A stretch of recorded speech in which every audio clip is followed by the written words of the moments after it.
Halo semuanya, jumpa lagi dengan saya Puji Kristiani dan salam rumah bersama, mandiri dan terbuka. Oke, seperti janji saya kemarin bahwa hari ini atau video ini saya akan membahas mengenai GKJW, Gereja Kristen Jawi Wetan. Ada ungkapan begini yang saya buat mengenai GKJW.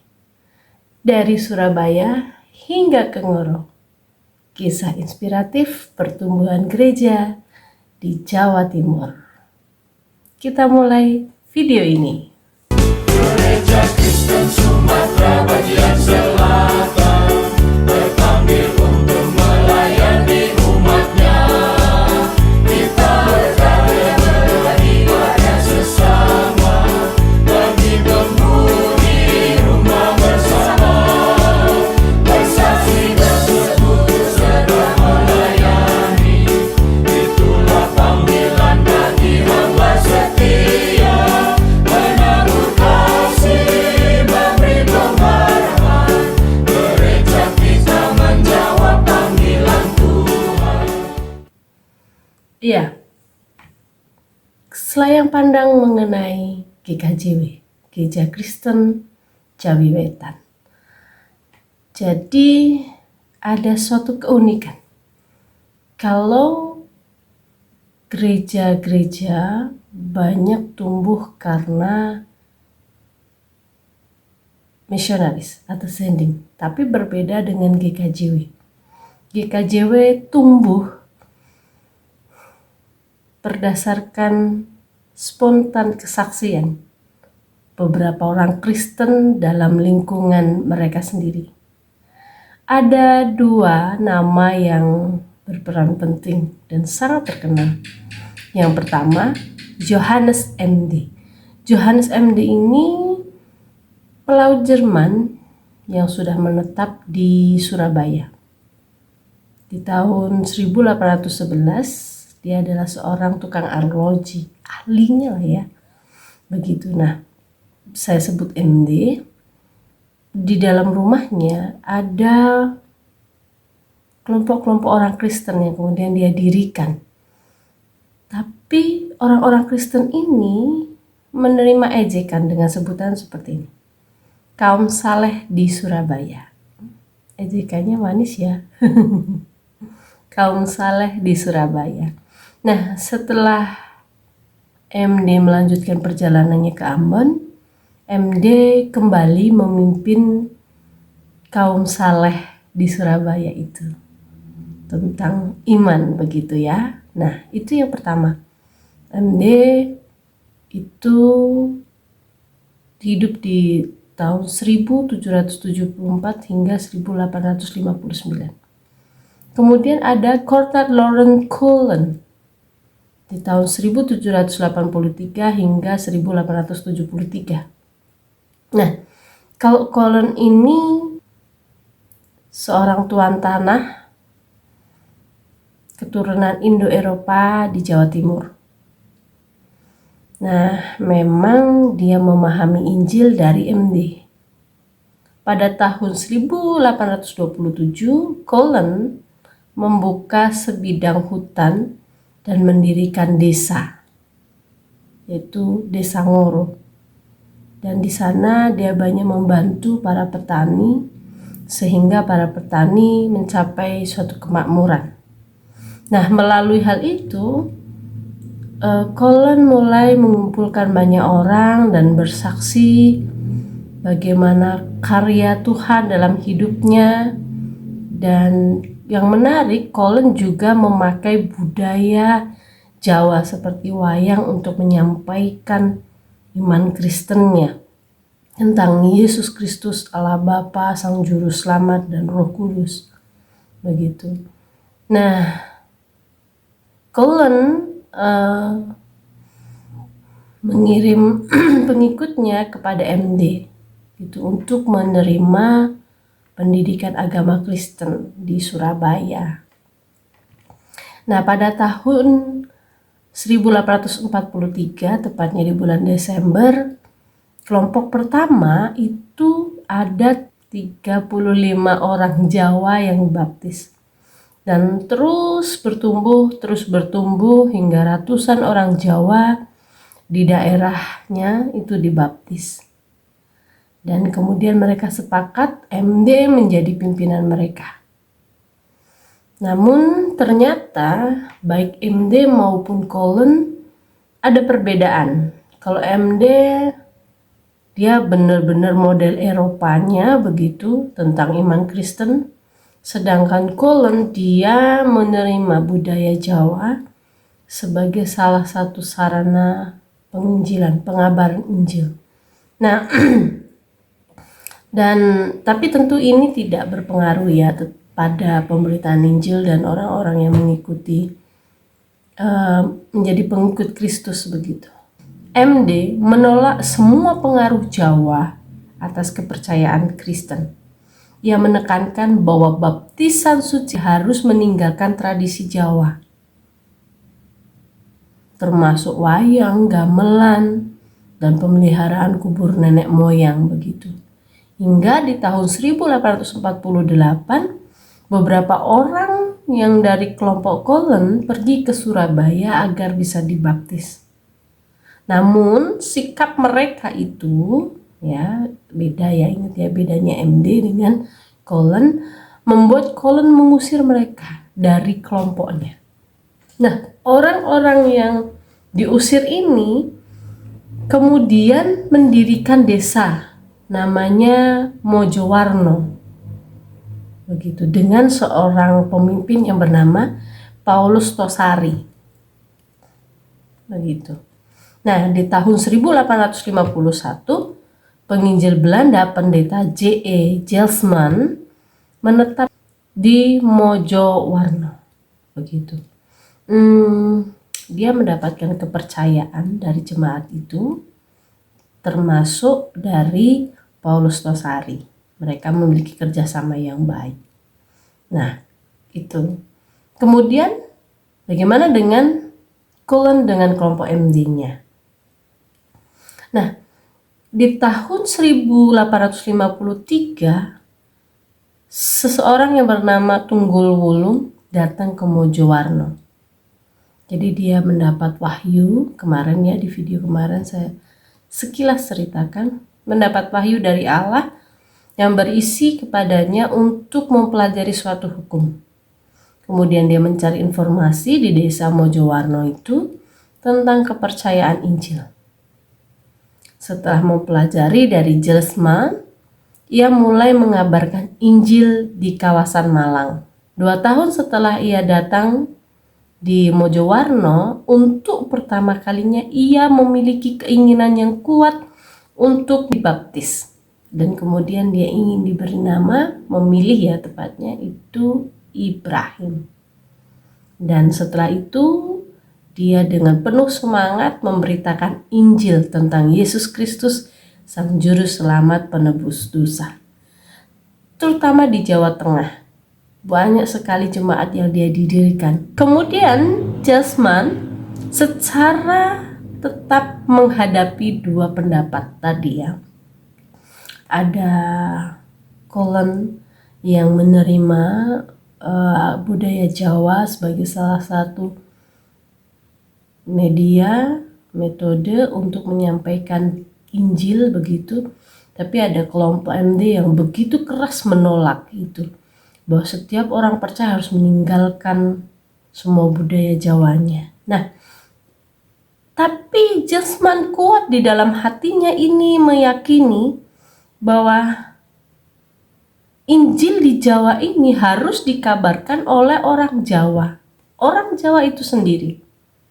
Maka ia mendirikan di Mojowarno sebuah sekolah untuk pendidikan para penginjil, sekolah pertama yang macam di Jawa. Jadi sekolah ini benar-benar bagaimana seorang penginjil itu benar-benar lahir dari bumi Jawa.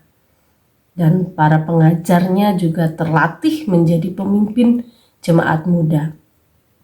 Nah, di tahun 1864 sudah terhitung 9 jemaat yang warganya berjumlah 1.100 orang.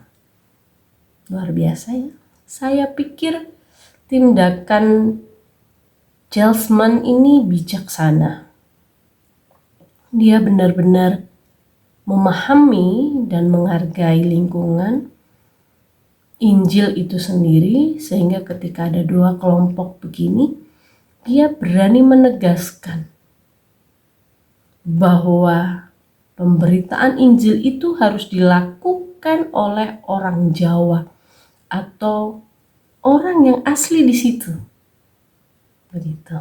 Nah, Gelsman tinggal di Mojowarno sebagai pemimpin jemaat induk.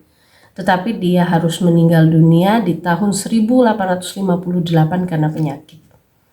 Baik Gelsman dan juga asistennya yaitu J. Creed begitu berupaya keras.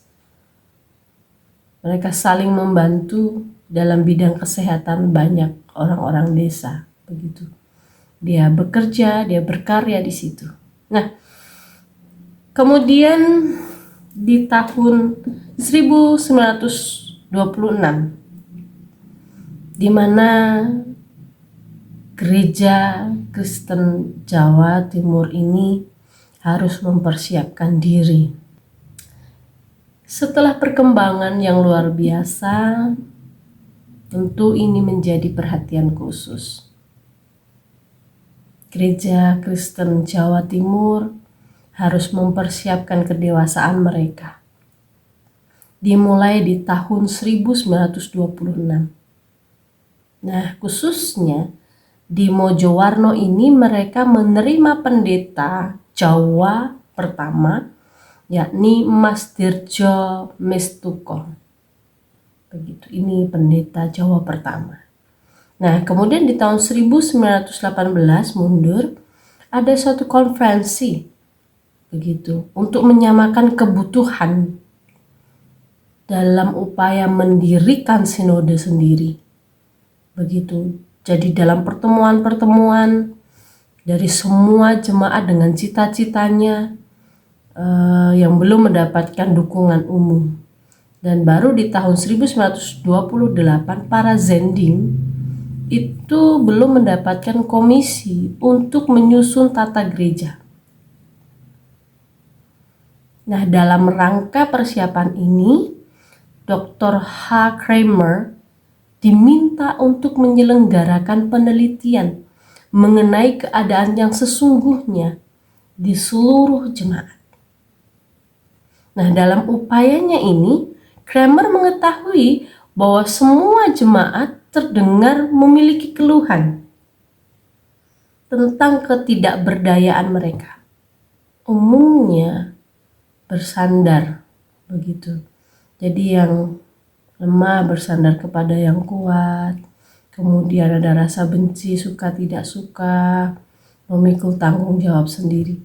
Kramer menyebut keyakinan mereka mengenai ketidakberdayaan sendiri, musuh utama mereka dalam perkembangan. Begitu, jadi musuh utama mereka adalah ketidakberdayaan mereka sendiri. Ya. Ya, jadi nah, kemudian laporan Kramer inilah yang menjadi acuan dalam membuat peraturan. Jadi setiap gereja harus menyusun RAB setiap tahun. Mereka sepakat bahwa bantuan-bantuan yang dilakukan Zending ini harus dipangkas perlahan-lahan supaya mereka bisa memikirkan apa yang menjadi kebutuhan mereka dan melihat upaya mereka begitu memperhatikan bahwa struktur gereja di Jawa Timur itu awalnya ada di pedesaan. Dan ini menjadi sorotan penting begitu. Di tahun 1910 hanya dengan 77 orang warga GKJW bertempat di Surabaya.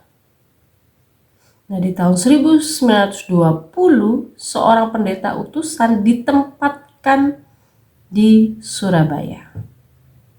Jadi dari desa, pedesaan pindah ke kota. ternyata membawa dampak kepada pemuda-pemudi di pedesaan.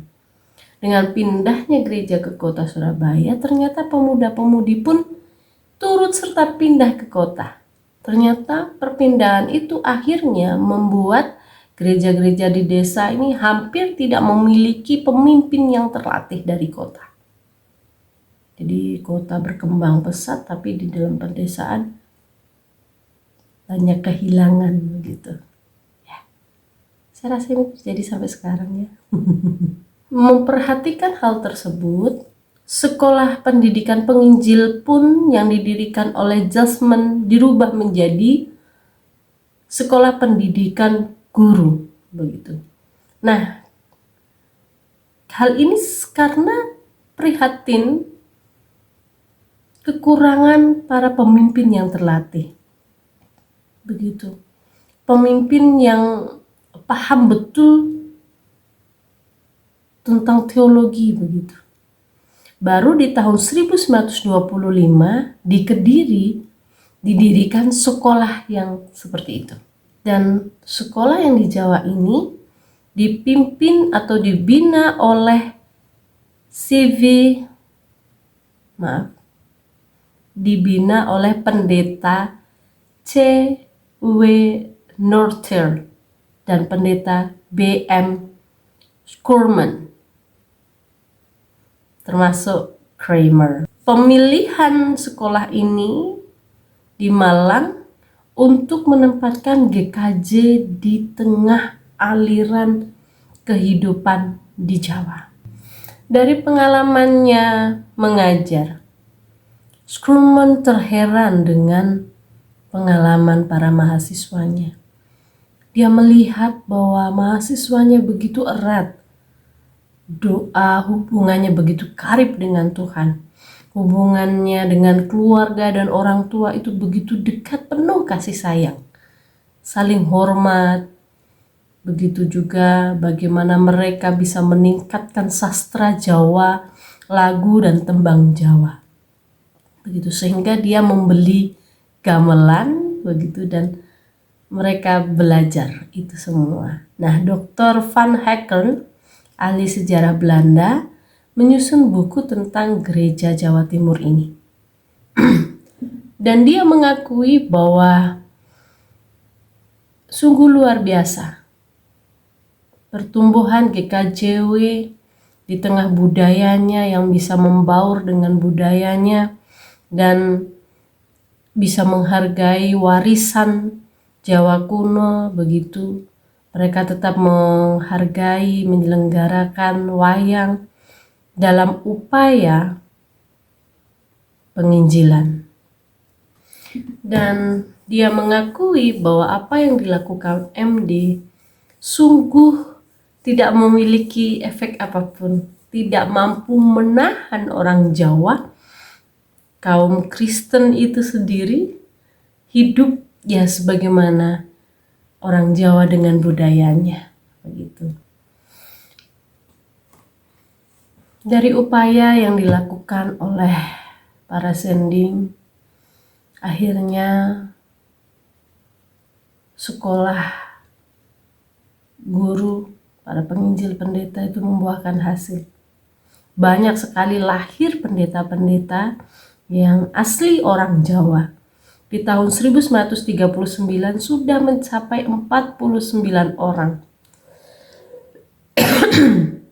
Yang kemudian terpilihlah Mas Drijo Mestiko menjadi ketua di GKJW.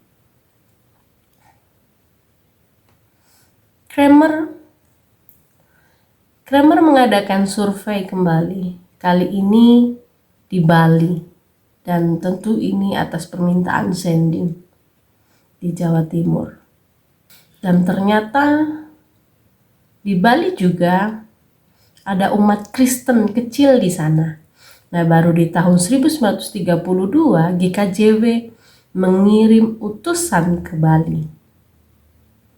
Ya, sekalipun di Jawa GKJW masih kekurangan tenaga begitu, tapi usaha dari pihak GKJW untuk menghimpun gereja di Bali Mbak, apakah semangat itu hanya untuk umat yang di Bali? Bagaimana dengan para transmigran?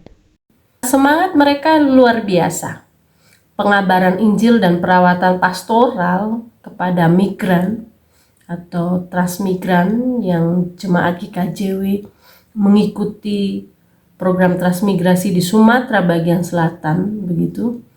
Mereka sepenuhnya diserahkan kepada GKJ.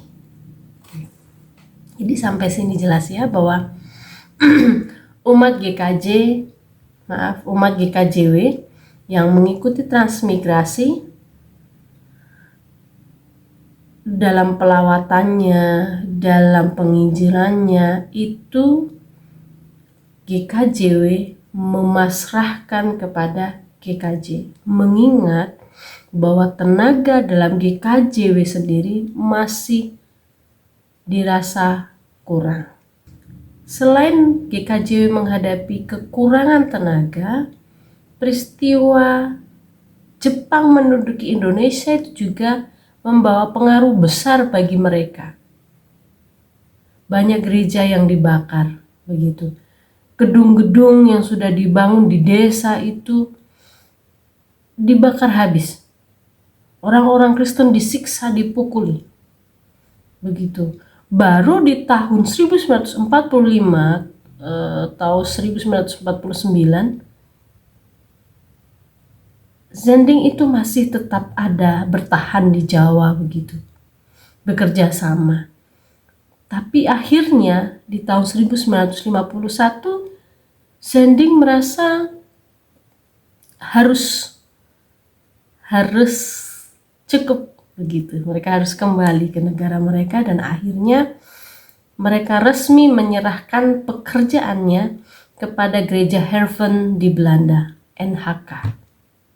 Dan tentu akhirnya gereja Belanda ini, bantuan yang dari mereka yang diberikan ke GKJ juga harus mau membagi kepada GKJW. Tahun 1965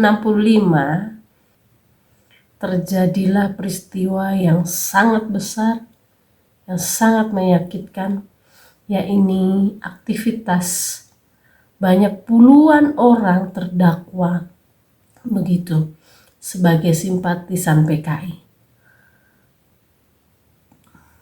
Karena peristiwa ini banyak orang yang akhirnya mencari perlindungan,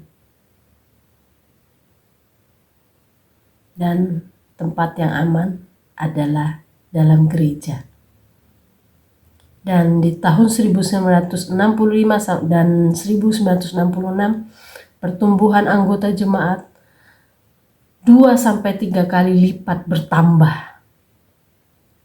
Seperti juga yang terjadi di Jawa Tengah waktu itu. Nah, termasuk jemaat GKJW yang menetap di Sumatera. Hampir semuanya akhirnya mereka bergabung di GKSBS yang ditransmigrasi. Jemaat-jemaat memang tidak semua orang yang mengikuti transmigrasi adalah orang yang terdakwa sebagai anggota PKI, bukan. Tapi ada bagian dari mereka yang akhirnya mencari perlindungan dengan mengikuti transmigrasi. Nah, dan kemudian di daerah transmigrasi mereka bergabung di GKSBS. Kebanyakan yang bergabung di GKSBS ya anak dan cucu mereka. Dan mereka bukan perintis GKSBS, begitu ya, mereka datang bergereja, begitu. Menurut tulisan Dr. Hogerwef, mereka adalah orang-orang yang memiliki kesulitan hidup di tengah-tengah masyarakat yang bukan Kristen. Begitu. Nah,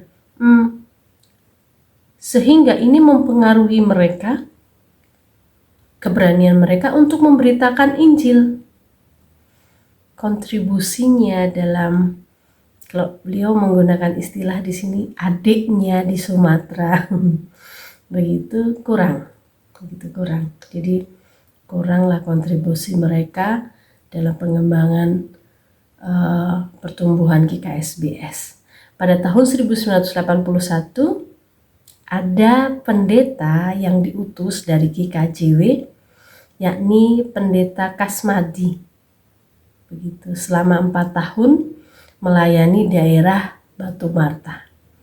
Jadi selain tadi, karena kesulitan-kesulitan dalam proses kedewasaan GKJW begitu ditinggal oleh Zending, kurang tenaga mereka begitu, melihat jemaat-jemaat mereka yang mengikut transmigrasi, GKJW bekerja sama dengan GKJ dengan mempercayakan penginjilan, pembinaan umatnya kepada GKJ.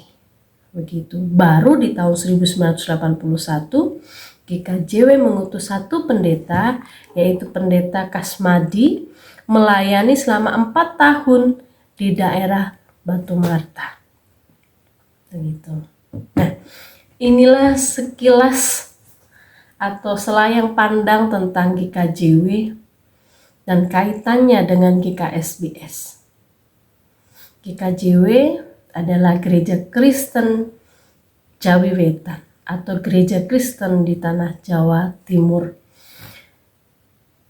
Bersyukur kepada Tuhan bahwa Tuhan selalu menyertai GKJW dalam proses pendewasaan yang begitu sulit. Tetapi pada akhirnya GKJW saat ini tetap berdiri. Kita bisa lihat eksisnya mereka di sosial media dan juga di Jawa Timur begitu. Kiranya Tuhan terus memberkati para rohaniawan GKJW, umat GKJW tetap teguh di dalam Kristus dan semakin berkembang.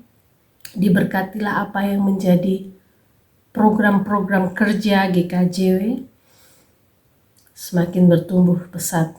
Dan terima kasih para umat GKJW yang bersedia bergabung di GKSBS begitu dan tetap setia.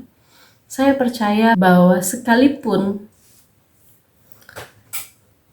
umat GKJW bukanlah perintis GKSBS, tapi dalam bergereja pasti ada kontribusinya. Dan kita tidak bisa menghilangkan, tetap ternyata sekalipun GKJW di tengah kesulitannya, pergumulannya yang besar, adalah satu hal yang bijaksana ketika mau mempercayai satu lembaga atau satu denominasi untuk mengurus jemaatnya.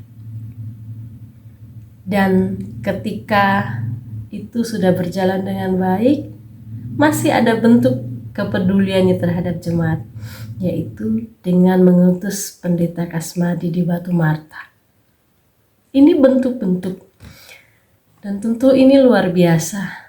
Di tengah kemelut yang begitu, GKJW tetap memikirkan umatnya, berupaya melakukan yang terbaik. Dan saya yakin juga jemaat yang adalah keturunan dari umat GKJW tetap terus berupaya berkontribusi dan melakukan yang terbaik di tengah-tengah segala pergumulannya untuk GKSBS. Terima kasih untuk banyak hal. Terima kasih untuk upaya-upaya yang dilakukan begitu untuk umat pada saat itu dan sampai sekarang. Umat GKJW dan segala keturunannya yang masih terlibat aktif di GKJW, terus tetap doakan GKSBS, terus lakukan karya kerja dan yang terbaik untuk GKSBS. GKJW, Gereja Kristen Jawi Wetan, dari Surabaya ke Ngoro, dari kota ke desa. Proses yang luar biasa, jatuh bangun, kekhawatiran, kekuatan, ada masalah, berusaha untuk memberikan solusi dan jalan keluarnya. Ini sungguh luar biasa. sebuah inspirasi yang luar biasa. Terima kasih. Sampai di sini video ini tentang GKJW, dan salam kasih, salam rumah bersama, mandiri dan terbuka.